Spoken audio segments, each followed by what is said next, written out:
John Piazzik, we've got two Maryland-bred, Maryland-sired stakes on tap Saturday at Laurel Park. We got the Geisha for the fillies and mares. We got the Jennings for the boys, both of them going a mile. Let's start with the Geisha, which is going to be race 6. Tell us what you see. Well, it's a wide open field of 11. Fillies and mares going the 1-turn mile. I think number 6, Northern Glow on top, a homebred for Sycamore Hall, trained by Brittany Russell, who of course wrapped up a historic season as Maryland's leading trainer in 2023 and is off to a nice start in 2024 as well. This one showed a lot of promise last summer, went to the sidelines for a little bit and took a little while to get back into form. However, she got back into the winner's circle with a nice win against Maryland-bred allowance Pro, the quality of which were not dissimilar to what she'll see here. Back on December 8th, came from well off modest pace, made a nice move on the far turn, had to work a little bit to get by Bay Street, who's also in this race, but she pulled clear and ended up winning by a length.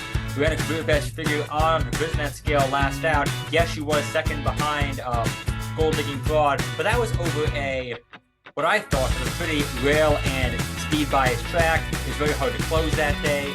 Gold Digging Broad went 8 wide, Northern Glow ended up a no disgrace second, and should improve here on a fairway track. Yeah, that effort 2 back was interesting. She made a strong middle move as the video shows, and then had enough at the end to go on the win by a length. Now, another horse rallying from off the pace last time out is a horse you like for trainer Sammy Davis. That's Bella Bettina.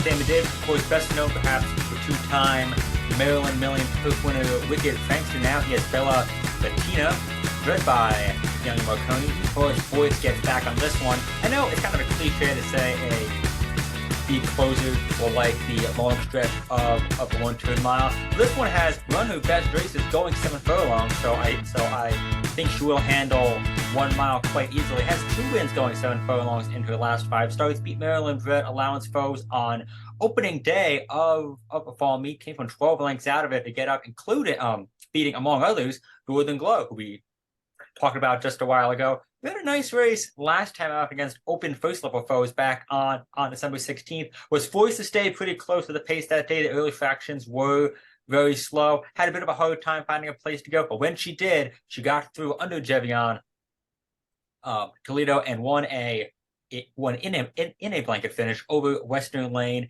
and the Haunted Room. She has great late pace figures. Boris Boyce, as I mentioned, who has one on her, gets back in the saddle, and she should be heard from late as long as she stays out of traffic. Boris Boyce has been on a long run of getting run out of horses and putting them in position. Boy, it's easy for me to say, to win races. You're going Northern Glow, Bella Bettina, Mama G's Wish, Royal Whisper in this spot. Any last thoughts on the Geisha?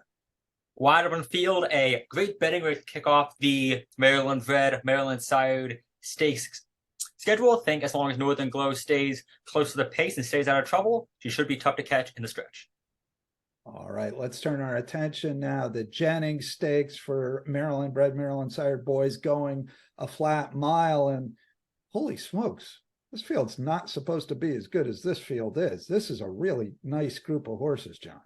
It is absolutely loaded. As I said to you, it's probably the best Maryland-bred, Maryland-sired race we've seen in a long time. Outside of maybe last year's Maryland Million Distaff. It's a loaded bunch. The 2 headliners in here are number 5, 7-11, a homebred for the Cottonwood stable, and number 8, Post Time, bred by the Bowmans, their son Brooke and the late Milton Higgins.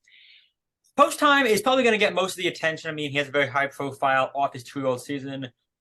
And nobody's been pushing that profile more than you.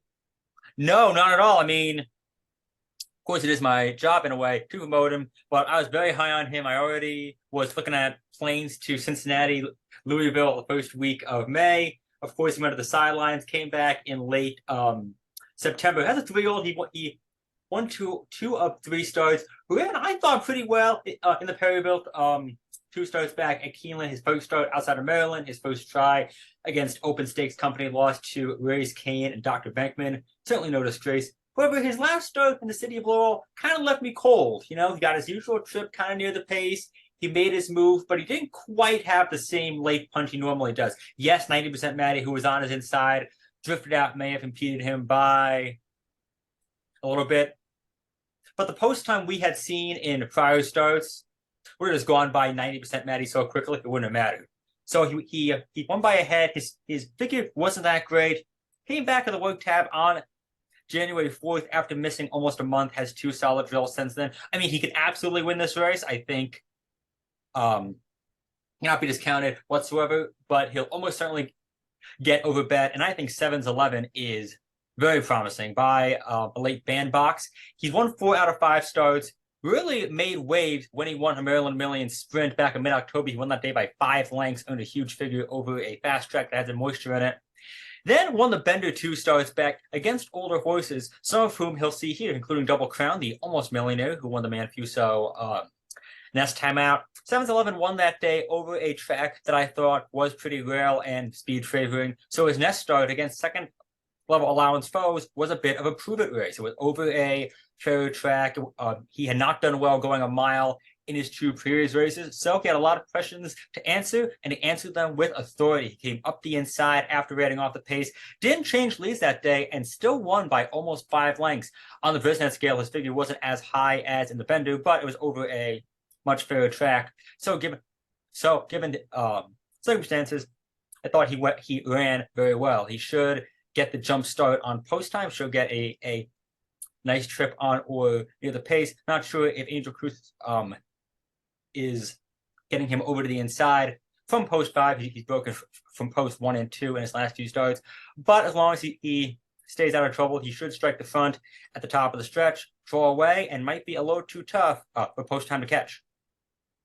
John, you're going 7's11 post time, Double Crown, and all 3s here. Last thought on this. I mean, this is a race, and this is not what you expect for these Maryland-bred races. Could produce even potentially multiple General George starters. I mean, we had talked about like in late November, early December, that 7's11 and post time were on a collision course to meet in the General George, getting a little bit of an appetizer here. And it wouldn't be a surprise if these 2 met in a stakes outside of Maryland. I think they both have a ton of upside and could make a lot of noise, not just in Maryland, but on the East Coast in general in 2024. Yeah, and Double Crown is a grade 2 winner. He's when he's good, he's very good, and his form's sort of in and out. But if he runs well in this spot, I wouldn't be surprised to see him back in the General George either.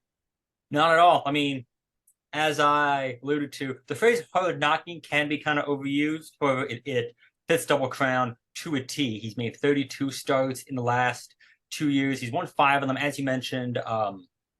3 stakes wins, 2 of them last year. All right, the Geisha, the Jennings, 2 of the 4 stakes on tap at Laurel Park Saturday. These are the 2 for Maryland-bred, Maryland-sired runners. John Piazza, handicaps Maryland for the racingbiz.com and also works for the Maryland Horse Breeders Association. John, thank you. Good luck.